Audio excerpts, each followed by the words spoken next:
코인 시장 현 상황을 살펴보는 시간을 갖도록 하겠습니다. 블룸버그 ETF 전문가가 비트코인 현물 ETF 승인 가능성이 75%라고 언급을 했습니다. 이번 달 초에는 8월 초에는 65%로 봤지만 그리스케일의 승소로 미국 증권거래위원회의 결정을 바꾸는데 크게 기여할 것이라 분석을 했습니다. 그래서 65%에서 75%로 높아졌죠. 비트코인 현물 ETF의 효과에 대해서 왈가왈부합니다. 효과가 별로 없을 것이다 라고 주장하는 바도 있으니까요. 한번 내용을 더 살펴보도록 하겠습니다. 미국 하원 의원은 갠슬러 SEC 위원장 해임을 주장을 했습니다. 그리스케일의 소송의 패소 원인을 짚어보라는 것이죠. 블룸버그 분석가 마이클 맥굴로는 비트코인이 다시 12,000달러 갈 수도 있다라고 언급을 했습니다. 그 이유는 거시경제 위험에 따른 것이라는 거죠. 이것도 생각을 해봐야 되겠죠. 거시경제, 경기 침체가 도래하면 비트코인도 거기서 자유로울 수가 없다라고 보고 있습니다.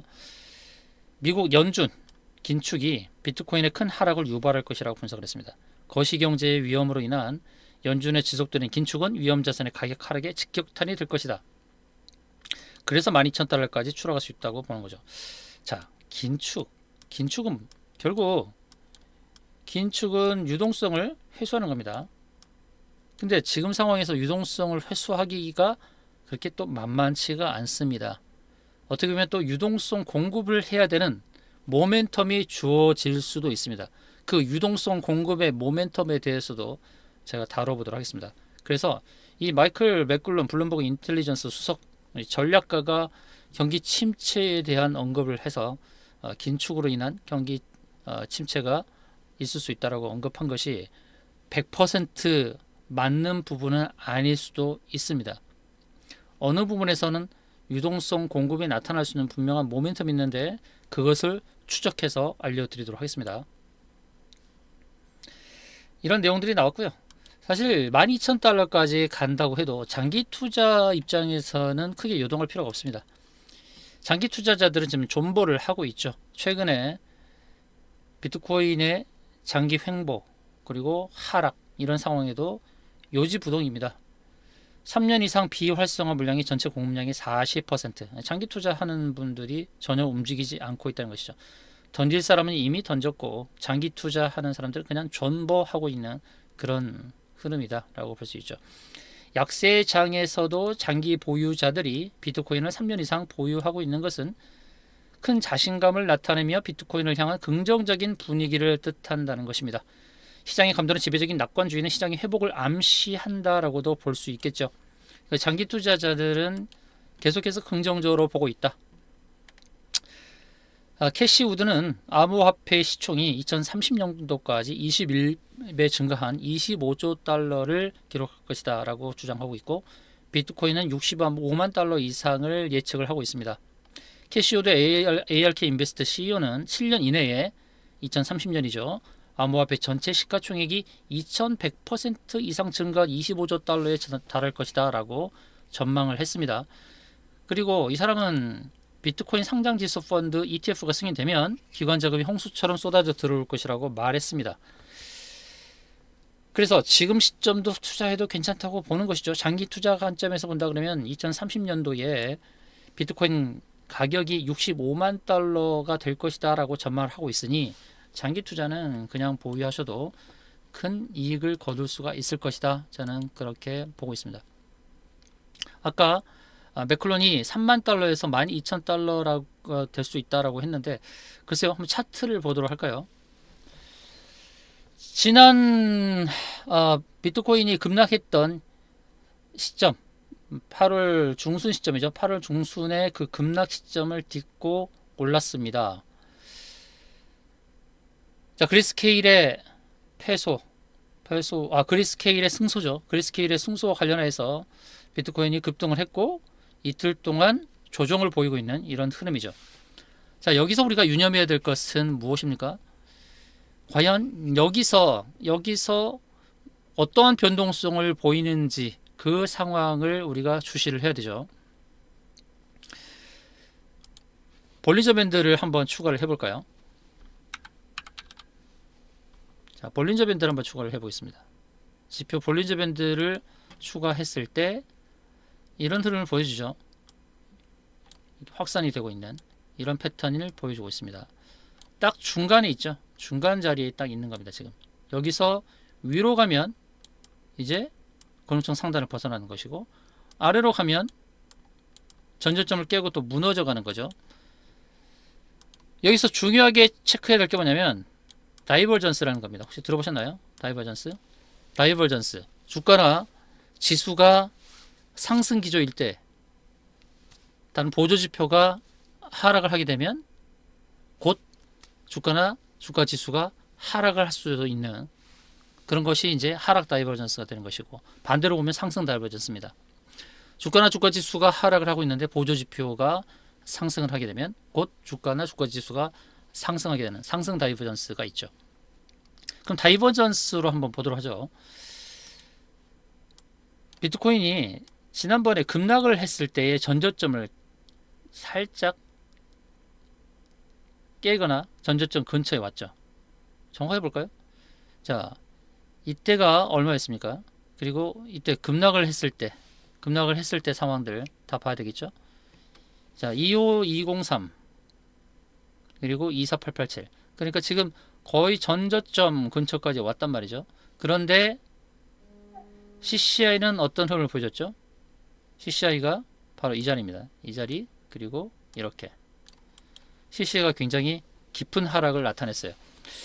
그래서 이게 일봉상에서는 하락 다이버전스일 수도 있습니다. 지금은 상승을 해서 기분 좋은 상승을 해서 추가적인 상승을 기대해 볼 수 있는데, 하락 다이버전스가 떴다라는 것은 주의가 필요하죠. 주봉 상황에서 보게 되면 기준선이라는 중간 지점이 와 있습니다. 이 지점이 와 있는데, 여기서의 이제 앞으로의 움직임, 이 중간 지점에서의 모습이 중요하다는 겁니다. 구름층 상단과 구름층 하단, 구름층 상단과 구름층 하단, 여기서 상단을 먼저 가느냐 하단을 먼저 가느냐, 이 시그널, 이 흐름에 따라서 앞으로의 그런 방향성이 잡히게 될 겁니다. 주봉 상황이 굉장히 중요하다. 자, 비트코인만 볼 것이 아니라 미국 시장에서 상관계수가 좀 좋은 그러니까 비트코인과 상관계수가 좀 높은 시장이 바로 나스닥이라고 할 수 있는데요. 나스닥 시장을 잠깐 보도록 하죠.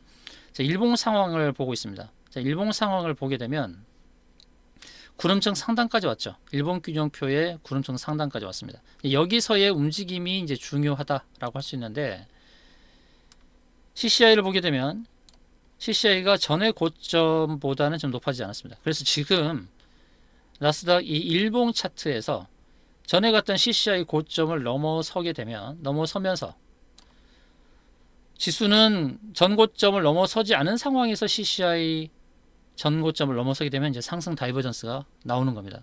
그래서 일본 상황에서 나스닥 흐름을 잘 보는 것이 중요하겠습니다. 물론 CCI 지표와 RSI 지표를 같이 보는 것이 중요합니다. 주봉을 보겠습니다. 주봉을 보게 되면 이제 바닥권에서 턴을 한 거죠. CCI를 보게 되면 이렇게 움직여집니다. CCI를 보면 이렇게 움직여지는데 3단 저점 지지를 받고 상승 턴했습니다. 자, 주봉에서 의미하는 건 뭡니까? 이제 주봉에서 전 고점을 넘어선다면 나스닥은 추가적인 상승이 이어질 수 있는 그런 상황에 놓여 있습니다. 자, 나스닥과 비트코인은 상관관계가 상당히 높습니다. 높기 때문에 나스닥이 기술적으로 어떻게 흘러가는지가 중요하다. 그리고 앞서 블룸버그 수석 연구가가 비트코인이 13,000달러까지 하락할 수도 있다고 전망한 것은 연준의 긴축의 방향, 그리고 경기 침체가 전망이 되기 때문에 그렇게 얘기했단 말이죠. 그런데 경기 긴축을 가져온다는 것은 결국 유동성을 축소한다는 건데, 과연 지금 현재의 경제 상황에서 유동성을 축소할 수 있는 상황인지에 대한 것이 중요한 것이죠. 그래서 경제 상황을 체크하고 또 유동성 공급이냐 또는 유동성 축소냐에 대한 그런 모멘텀을 체크하는 것이 굉장히 중요한 시점입니다. 그래서 섣부르게 예단을 할 수 있는 건 아닙니다. 나스닥의 상황과 비트코인의 상황을 동시에 한번 보는 그런 것이 중요하다는 말씀을 드리고요. 현재 상황은 명확하게 하락이다 상승이다고 보긴 어렵습니다. 현재 비트코인의 주봉입니다.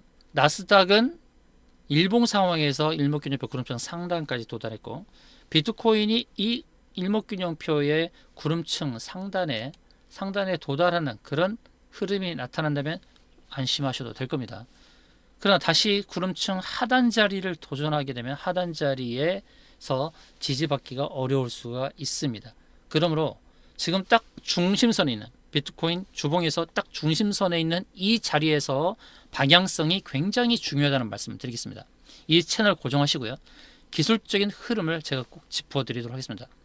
최근의 뉴스, 따끈따끈한 뉴스도 신속하게 전달해 드릴 뿐만 아니라 기술적인 흐름에서 어떠한 방향성을 가지고 움직일지에 대한 그런 내용도 알려드리겠습니다. 그리고 더 중요한 것은 연준이 유동성 공급 측면으로 가느냐 아니면 유동성을 축소하는 흐름으로 가느냐, 이 모멘텀 굉장히 중요하다, 이 말씀 드리겠습니다.